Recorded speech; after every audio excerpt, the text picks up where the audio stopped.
Halo anak-anak, ketemu lagi dengan saya, Serendri. Kali ini saya akan membahas materi induksi matematika untuk anak-anak kelas 11 matematika wajib.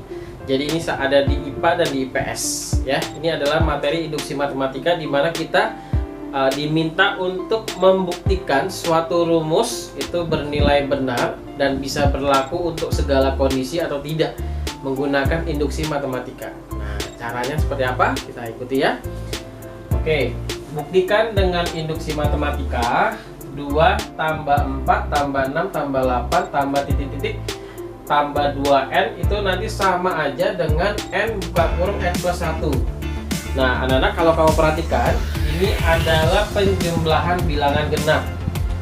Nah, ternyata kalau kamu punya beberapa bilangan genap, ya, kalau mau dijumlahkan, bisa kamu jumlahkan dengan cara manual, tapi mungkin akan membutuhkan waktu lebih lama dan sedikit lebih capek ya, karena kita harus menjumlahkan satu persatu.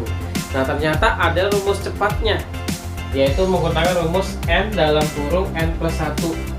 Jadi misalkan kalau kita punya 3 bilangan genap, 2, 4, dan 6. Ini kalau dijumlahkan kan jadi 2 tambah 4 tambah 6 sama dengan 12.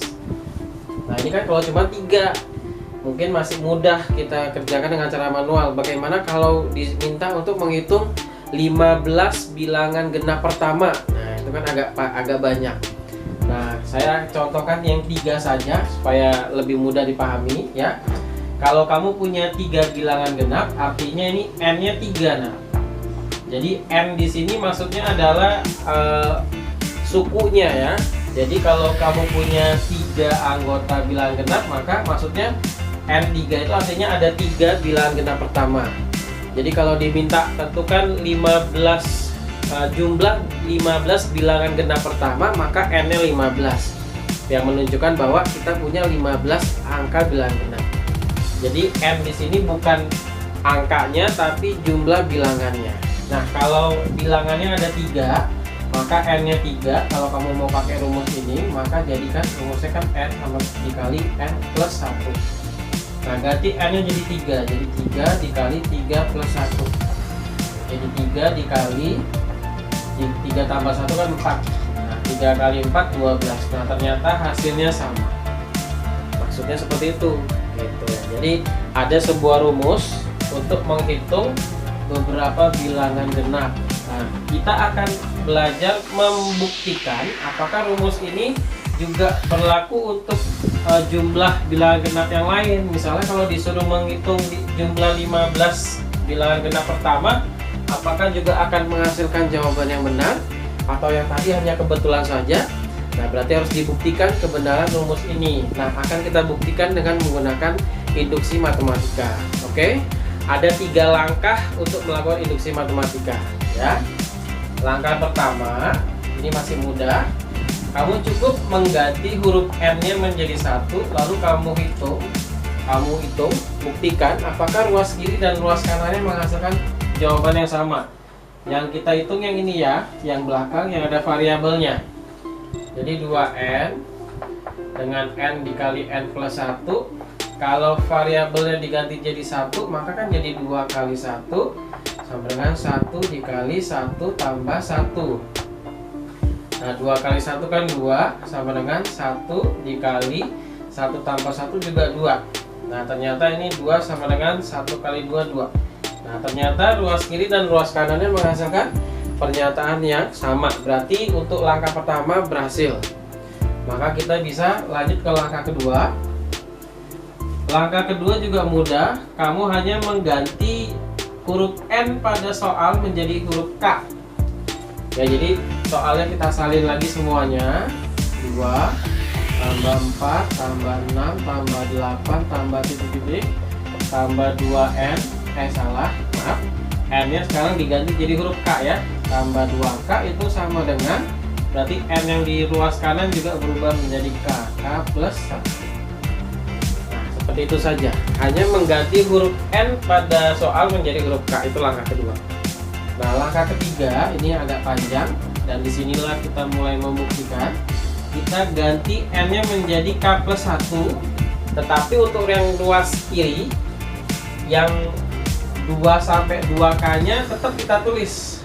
Ya, tetap ditulis. Jadi 2 tambah 4 tambah 6 tambah 8 tambah titik-titik tambah 2K-nya tetap kita tulis. Ya. Lalu kita tambahkan satu lagi 2K juga, tapi kali ini K-nya kita ganti jadi K plus 1. Itu maksudnya, ya. Jadi kita tambahkan 2 kali K plus 1. Nah, begitu juga dengan yang di ruas kanan. Yang di ruas kanan huruf N-nya ya berubah menjadi K plus 1. Nah, ya. Jadi nanti jadi gini kan? Jadi K plus 1, kan ini N nya berubah menjadi K plus 1, jadi K plus 1, lalu buka kurung dan ketemu N lagi, berarti K plus 1 lagi, K plus 1. Nah, ada plus 1 lagi belakangnya, nah plus 1 lagi, seperti itu. Nah, jadi ikutin aja jalurnya ya.